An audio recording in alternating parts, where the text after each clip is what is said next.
bersyukur pagi hari ini kita masih boleh ada semua karena kemurahan Tuhan. Bukti penyertaan Tuhan adalah ketika kita boleh sehat, kita boleh kuat sampai hari ini, dan kita masih diberi kesempatan oleh Tuhan untuk bernafas. Puji Tuhan, satu hal yang indah ketika Tuhan percayakan untuk membawakan kebenaran firman Tuhan pagi hari ini. Sekiranya kebenaran firman Tuhan ini boleh menjadi kekuatan dalam kehidupan kita. Seperti doa dari saudari Reski tadi bahwa firman Tuhan adalah kekuatan dalam kehidupan kita. Sumber kekuatan kita adalah ketika kita mendengarkan kebenaran firman Tuhan. Ketika kita mendengarkan perkataan Tuhan, itu yang menjadi pegangan dalam kehidupan kita. Bapak Ibu yang diberkati Tuhan, jemaat Tuhan yang mungkin ada di rumah, saya ingin percaya kita semua sehat pagi hari ini. Dan langsung saja saya masuk dalam kebenaran firman Tuhan, dan judul firman Tuhan pagi hari ini adalah bertahan. Kalau di minggu-minggu yang sebelumnya Bapak Gembala menyampaikan bahwa firman Tuhan judulnya bersukacita, dan minggu selanjutnya Bu Sunardi dia memberikan satu tema tawar hati, dan pagi hari ini saya akan memberikan satu tema yaitu bertahan. Di kondisi situasi yang sangat menggelisahkan hati kita sebagai manusia, yang perlu kita lakukan adalah tetap bertahan. Ketika iman kita seakan-akan mulai digoncangkan dengan keadaan saat ini, Tuhan menuntut dalam kehidupan kita adalah kita tetap bertahan. Kita akan belajar lebih lanjut tentang bertahan ini, dan sebelum itu kita akan membuka dalam Lukas 21.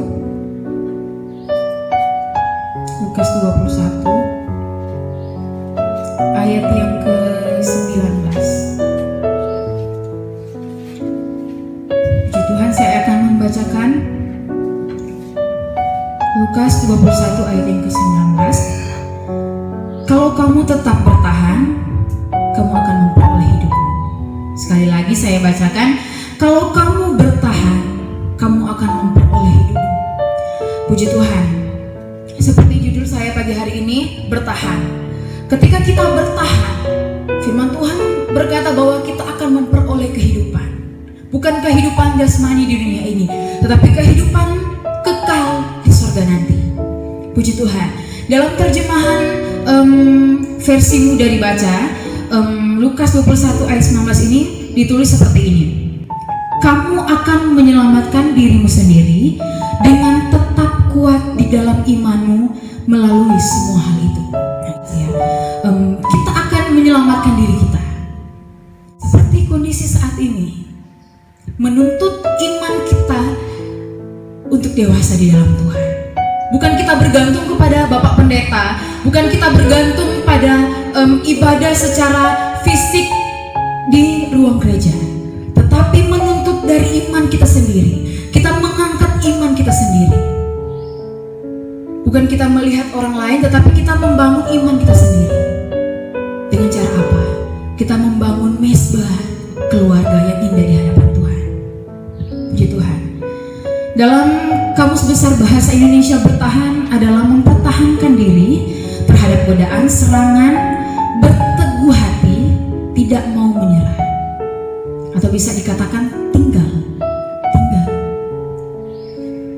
Mempertahankan diri kita terhadap apa? Godaan, sengsara. Kalau saat ini kita mempertahankan iman kita terhadap apa? Penyakit sampah ini. Saya ingin percaya bahwa akhir-akhir ini kita mulai digoncangkan. Awal-awal terjadi corona ini, COVID-19 ini, nah saya berkata bahwa terjadi perdebatan antara hikmat dan iman. Orang lain berkata, oh kamu tidak punya iman ketika kamu tidak beribadah di gereja.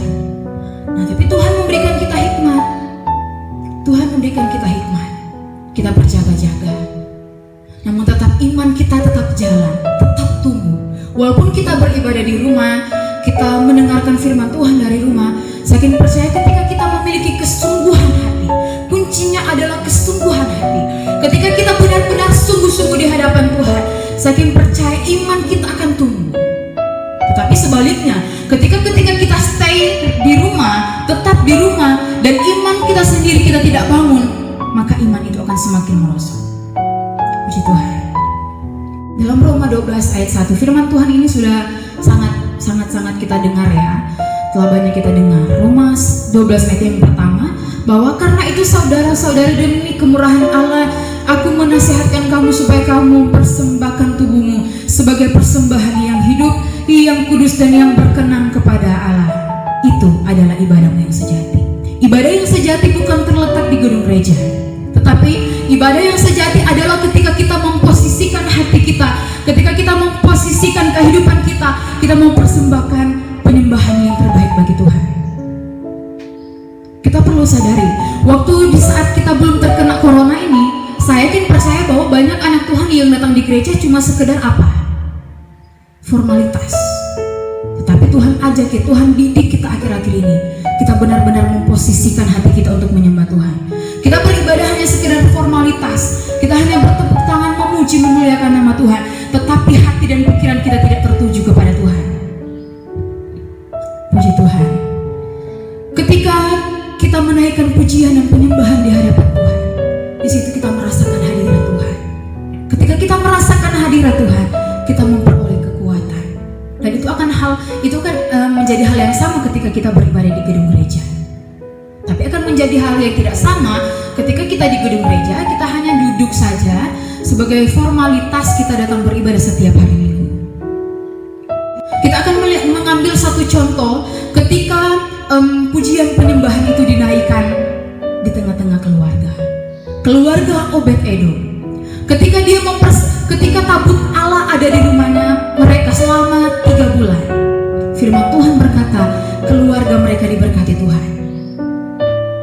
Ketika tabut Allah itu berbicara hadirat Tuhan. Ketika kita mengundang hadirat Tuhan masuk dalam kehidupan keluarga kita, ketika pagi hari, malam hari kita mempersembahkan pujian penyembahan yang terbaik bagi Tuhan, kita merasakan hadirat Tuhan ada dalam kehidupan kita. Saya yakin percaya Tuhan akan memberkati kehidupan kita. Dalam keluarga Obed-Edom, dalam 2 Samuel 6 ayat yang ke-11, 3 bulan lamanya tabut Tuhan itu tinggal di rumah Obed-Edom, orang Gad itu, dan Tuhan memberkati Obed-Edom dan seisi rumahnya. Penyembahan, hadirat Tuhan. Percuma pagi hari ini kalau kita datang dan tidak merasakan hadirat Tuhan. Ketika masalah ini datang, ketika virus ini datang, ibadah dihentikan di gereja. Saya yakin percaya mungkin ada yang senang, ada yang sedih. Ada yang senang, benar. Saya katakan ada yang senang karena tidak lagi beribadah. Karena sebenarnya itu ibadah itu, kalau kita menuruti keinginan daging kita itu tidak enak. Kalau kita menuruti keinginan daging kita, lebih enak kita apa? Hari Minggu libur, tidur-tiduran. Tetapi Tuhan bawa kita di keadaan yang sebaliknya. Kita harus membangun sekali lagi, kita harus membangun mezbah doa di hadapan Tuhan. Puji Tuhan, kita akan belajar dari keluarga Obed-Edom ini. Ketika tabut Tuhan ada dalam kehidupan keluarga mereka, ketika hadirat Tuhan mereka undang masuk dalam kehidupan mereka, maka keluarga mereka diberkati, bahkan seisi rumah mereka diberkati Tuhan. Puji Tuhan. Dampak dari COVID-19 ini memberikan satu dampak yang dampak yang negatif maupun positif. Negatifnya adalah kita menjadi takut. Saya yakin percaya banyak yang takut akhir-akhir ini. Menjadi takut, menjadi khawatir, membuat jarak kita dengan Tuhan agak jauh, bahkan mungkin sangat jauh. Itu dampak negatifnya. Masih banyak lagi, tapi saya hanya bicara tentang ini. Dampak negatif dari COVID-19 ada yang membuat kita khawatir, membuat kita takut, membuat kita ragu akan janji Tuhan. Tuhan telah berkata bahwa Tuhan akan menyertai kita sampai pada kesudahan akhir zaman. Tetapi akhir-akhir ini kita digoncangkan. Tuhan tolong saya atau tidak? Bahkan kekhawatiran kita kekhawatiran yang melebihi, ketakutan kita ketakutan yang berlebihan, atau bahasa gaulnya parno. Sedikit-sedikit takut. Kita boleh takut, tapi jangan sampai kita berlarut dalam ketakutan. Tuhan tidak mau. Tuhan selalu berkata jangan takut. Sebab apa? Satu alasan Tuhan berikan. Tuhan menyertai kita. Asalkan jangan kita sudah tahu orang itu terkena virus, kita malah dekat-dekat. Nah itu kita tidak berhikmat.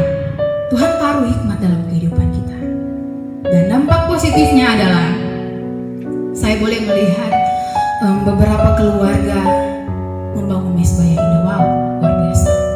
Ketika mereka membangun mesbah keluarga ini, saya pernah berdoa dengan keluarga saya rasakan sesuatu yang lain, sesuatu yang lebih spesial di hadapan Tuhan. Ketika saya mengajak keluarga saya untuk berdoa bersama-sama, mengagungkan nama Tuhan, menyembah Tuhan, ada satu kekuatan di sana. Mesbah yang indah. Ketika Tuhan turun, Tuhan duduk di atas setiap pujian penyembahan kita. Saya akan percaya bukan berkat jasmani Tuhan berikan, tapi berkat rohani Tuhan berikan. Itu janji Tuhan. Puji Tuhan. Cara untuk bertahan yang pertama adalah mendekat kepada Tuhan. Yakobus 4 ayat yang ke-8 berkata bahwa mendekatlah kepada Allah, maka Dia akan mendekat kepadamu. Ketika kita dekat dengan Tuhan, maka Tuhan dekat dengan kita. Cara kita dekat seperti apa ya? Kita bangun mesbah doa. Kita dekat dengan Tuhan. Ketika kita dekat, lagu pujian tadi berkata bahwa hanya dekat Allah saja hatiku tenang. Seorang raja yang luar biasa diurapi oleh Tuhan, dia berkata, Daud berkata bahwa ketenangan yang sejati adalah ketika dia dekat dengan Tuhan. Berarti tidak akan ada ketenangan ketika kita jauh dengan Tuhan, kecuali kita tidak memiliki komitmen dengan Tuhan. Ketika kita tidak sok-sok tidak peka dengan suara Tuhan, maka hidup kita biasa-biasa saja. Mau dekat atau tidak dekat dengan Tuhan biasa saja. Mau berdoa atau tidak ya biasa saja. Namun ketika orang yang benar-benar hidupnya bergantung kepada Tuhan, ketika dia jauh dengan Tuhan, hidupnya merasa kosong. Terjadi kekosongan dalam kehidupannya. Entah itu bukan kekosongan hal jasmani, tetapi ada satu hal yang di dalam dasar hati kita yang terasa sangat hampa. Akhir-akhir ini yang Tuhan tuntut dalam kehidupan kita adalah kita dekat dengan Tuhan. Cara kita bertahan adalah kita dekat dengan Tuhan. Tidak mungkin kita akan bertahan kalau kita tidak dekat dengan Tuhan. Yang kedua, saya cepat saja ya. Yang kedua adalah kita banyak-banyak mendengarkan firman Tuhan. Kita banyak mendengarkan firman Tuhan melalui media sosial, baik itu secara streaming maupun khotbah-khotbah dari gembala-gembala, pendeta-pendeta yang ada. Kita harus banyak mendengarkan firman Tuhan. Jangan terlalu banyak kita mendengarkan kabar-kabar yang malah menakutkan hati kita. Ketika kita memiliki iman, saya pegang bahwa Tuhan akan menyertai saya. Jangan terpengaruh dengan berita-berita yang ada. Yang penting kita sudah menuruti aturan dari Kementerian Kesehatan, cuci tangan, pakai masker, jaga jarak. Kita lakukan hal-hal itu. Jadi selebihnya urusan Tuhan. Kita sehat buat itu urusan Tuhan. Yang penting kita apa? Kita berharap kepada Tuhan. Kita dekat dengan Tuhan. Saya percaya ketika kita seperti seorang anak yang dekat dengan orang tuanya. Ketika anaknya dekat dengan orang tuanya, cuma hanya mungkin dalam hati menggubris cuma seperti saya mau beli ini. Orang tua yang peka, tanpa pun diminta pasti dia kasih. Seperti Tuhan kita, Dia adalah Bapa yang setia. Dia Bapa yang tidak pernah meninggalkan kehidupan kita. Ketika kita bahkan dalam lubuk hati kita yang paling kecil kita berkata, Tuhan sertai saya. Tuhan pasti sertai. Itu janji Tuhan. Kita banyak-banyak mendengarkan firman Tuhan. Firman Tuhan adalah kekuatan dalam kehidupan kita. Saya salut dengan satu jemaat Tuhan yang berkata, Mbak, saya rindu sekali dengar firman Tuhan. Saya selalu dengar khotbah setiap hari. Saya baca renungan-renungan. Puji Tuhan, itu dikatakan lapar dan haus akan firman Tuhan. Bukan hanya kita memenuhi kebutuhan jasmani kita makan, kita minum, bukan sekedar itu. Dalam Matius 6, di situ menjelaskan bahwa cari dahulu kerajaan Allah. Tuhan sudah menjelaskan dari awal. Matius 6 ayat 25 sampai 34, di situ menjelaskan hal kekhawatiran. Apa yang kita khawatirkan? Makan, minum, pakai. Saya salut dengan jemaat Tuhan ini. Dia lapar dan haus bukan makanan secara jasmani, tetapi dia lapar dan haus akan kebenaran firman Tuhan. Jangan khawatir soal makanan. Tuhan tidak akan membiarkan kita mati kelaparan. Tidak akan pernah. Saya pegang itu. Ketika kita mengutamakan Tuhan, ketika kita mencari kebenaran Tuhan, kerajaan Allah, saya yakin percaya nasi, makanan, minuman, Tuhan pasti dan pasti Tuhan siapkan. Itu bukan, jangan diragukan lagi. Malahan Tuhan katakan masalah makan, minum, pakai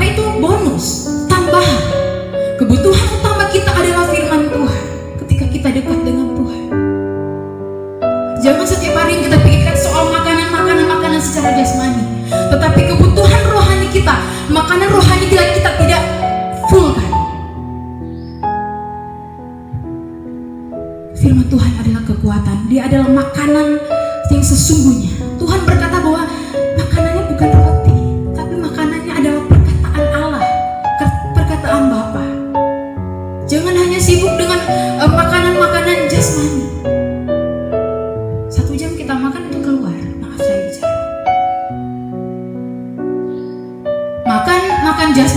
Makanan jasmani kita tepat waktu.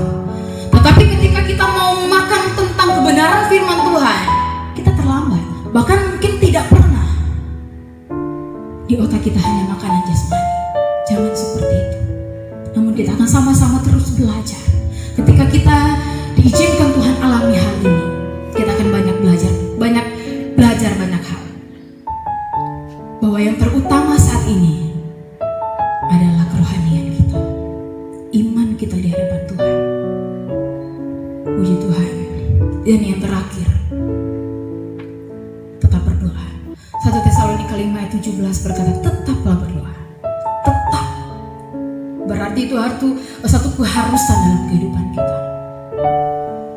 Ketika kita alami ini, satu hal yang bisa kita lakukan adalah berdoa.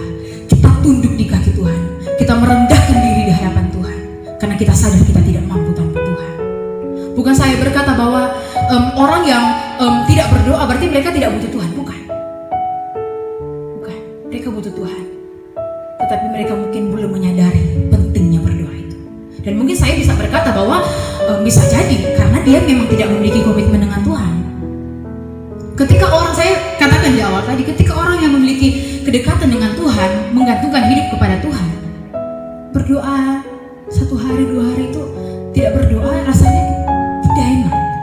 Tapi lain cerita dengan orang yang tidak memiliki komitmen dengan Tuhan. Tuhan, saya akan berdoa Tuhan, rasanya biasa saja, mau berdoa atau tidak biasa saja. Satu kalimat, satu kata untuk COVID-19 ini, berdoa. Itu yang saya pegang. Berdoa dan berdoa. Tunduk di kaki Tuhan. Jangan sepelekan hal berdoa. Malahan kalau kita akhir-akhir ini, kita perbanyak jam doa kita. Perbanyak jam doa. Jangan 1 jam berdoa mengeluh pada Tuhan. Ya memang, saya semalam membaca satu pendeta, dia berkata bahwa doa adalah kebutuhan. Tetapi juga doa itu bukan hal yang nyaman. Ya benar. Karena ketika kita berdoa, kita harus melawan daging kita. Ketika kita tidak memiliki niat, saya yakin percaya sampai kapanpun kita tidak akan berdoa. Malam pun ngantuk, tidur. Pagi, tidur. Berdoa itu bukan hal yang mudah. Karena apa? Kita harus memposisikan hati, pikiran kita terfokus kepada Tuhan. Kalau kita tidak fokus, saya yakin percaya kita tidak akan berdoa dengan sungguh-sungguh. Kunci saat ini adalah kita tetap berdoa. Berdoa adalah berbicara tentang hubungan kita dengan Tuhan, keintiman kita dengan Tuhan. Dan menjadi pertanyaan pagi hari ini, apakah kita masih memiliki hubungan yang intim dengan Tuhan?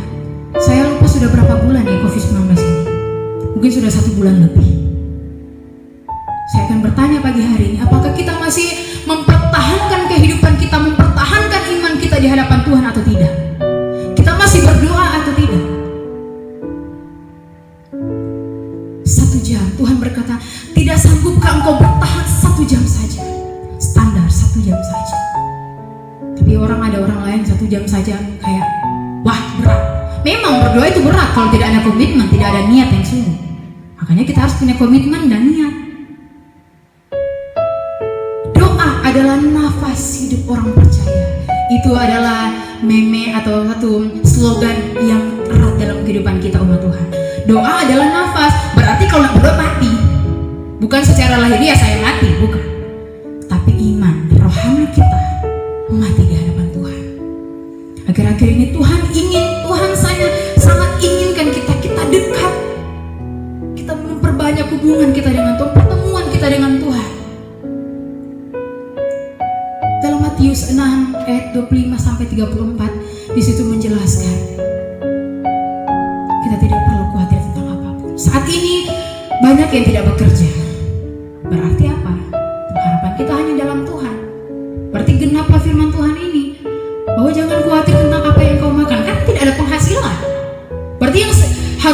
kerjakan saat ini adalah iman kita. Dengan cara apa? Kita dekat, kita dengar firman Tuhan, kita berdoa di hadapan Tuhan. Puji Tuhan.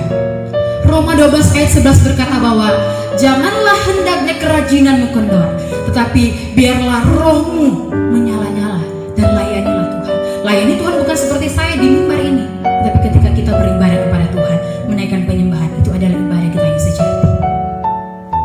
Ketika kita diperhadapkan dengan hal ini, janganlah kerajinanmu kendor. Janganlah kerajinanmu kendor, tapi hendaklah roh kita tetap menyala-nyala. Dan saya ingin percaya kekuatan Tuhan berikan dalam kehidupan kita. Dalam keadaan yang seperti ini, kita harus tetap bertumbuh. Iman kita harus tetap bertumbuh. Contoh yang pertama adalah Raja Daud. Ketika dia dalam keadaan yang terhimpit, dia tetap bertumbuh imannya. Dalam 1 Samuel 30 ayat yang ke-6, di situ berkata bahwa di situ satu pasal itu menjelaskan bahwa Daud dalam keadaan yang terhimpit, Siklak terbakar, semua orang menangis. Posisi saat itu saya yakin percaya kalau kita mungkin down, mungkin goyah. Tetapi yang Daud lakukan adalah dia menimbulkan imannya, dia menumbuhkan imannya. Di ayat 30 berkata bahwa Daud memperkuat kepercayaannya kepada Tuhan. Ketika saat ini kita dalam keadaan yang seperti ini, satu hal yang saya katakan, perkuat kepercayaanmu kepada Tuhan. Dia Allah yang hidup, dia Allah yang tidak pernah terbatas, dia bukan Allah yang mati. Saat ini pun ketika kita beribadah, dia sedang memperhatikan kehidupan kita. Mari kita pandang dia sebagai Tuhan yang hidup. Dia tahu kehidupan kita saat ini. Tuhan izinkan semua ini, ada maksud dan tujuan Tuhan yang indah. Kita hidup di akhir dari akhir zaman. Saya sudah pernah berkata bahwa persiapkan minyak kita yang terbaik bagi Tuhan. Jangan sampai ketika mempelai datang kita tidak memiliki minyak untuk pelita kita. Minyak berbicara kuasa Roh Kudus. Kuasa Roh Kudus didapatkan melalui apa? Keintiman kita dengan Tuhan, kedekatan kita dengan Tuhan. Kita perlu minyak itu. Jangan sampai mempelai Kristus datang, kita tidak memiliki minyak itu. Kita tidak memiliki persiapan. Paulus ketika dia dalam keadaan yang terhimpit, tertindas, dia hanya berkata, cukuplah kasih karunia Tuhan. Dalam 2 Korintus 12 ayat yang ke-9, cukuplah kasih karunia Tuhan. Kasih karunia Tuhan sudah sangat-sangat dan sangat cukup menjamin kehidupan kita umat yang percaya kepada Tuhan. Puji Tuhan. Mungkin firman Tuhan pagi hari ini sangat singkat, tetapi satu yang menjadi kunci firman Tuhan pagi hari ini adalah kita dekat dengan Tuhan. Kita menjaga hubungan kita dengan Tuhan. Kekuatan kita akhir-akhir ini adalah kita dekat dengan Tuhan. Sudah banyak korban yang meninggal, yang terkena, tapi kita bersyukur kita masih boleh sehat, kita boleh kuat. Ini adalah salah satu bukti penyertaan Tuhan. Yang Tuhan mau adalah satu, kita bangun mezbah yang indah, kita dekat, kita intim, kita berdoa kepada Tuhan. Jangan sepelekan hal berdoa, jangan kesampingkan soal berdoa, jangan sama sekali. Saat ini Tuhan menuntut kehidupan kita untuk kita memiliki hubungan yang intim dengan Tuhan. Kita bertahan adalah ketika kita memiliki hubungan yang intim dengan Tuhan. Karena sumber kekuatan kita, support kekuatan kita adalah dari Tuhan. Tetap jaga hubungan dengan Tuhan. Lagi-lagi saya katakan, tetap jaga hubungan dengan Tuhan, tetap jaga hubungan dengan Tuhan. Tuhan dekat. Ada satu pujian berkata, Dia hanya sejauh doa. Itu lagu pujian lama. Yesus hanya jauh sejauh doa. Yesus hanya sejauh doa. Dia tidak akan pernah menutup tangan dalam kehidupan kita. Mari kita datang tersungkur di kakinya, belajar merendahkan diri. Tidak ada yang akhir-akhir ini tidak lagi berbicara tentang senior, junior, tua, muda. Tidak. Kalau masalah rohani, lagi-lagi saya katakan, masalah kerohanian itu berbicara tentang diri kita sendiri, bukan berbicara soal umur. Kita mau tetap dekat dengan Tuhan, karena sumber kekuatan kita adalah ketika kita dekat, kita intim dengan Tuhan.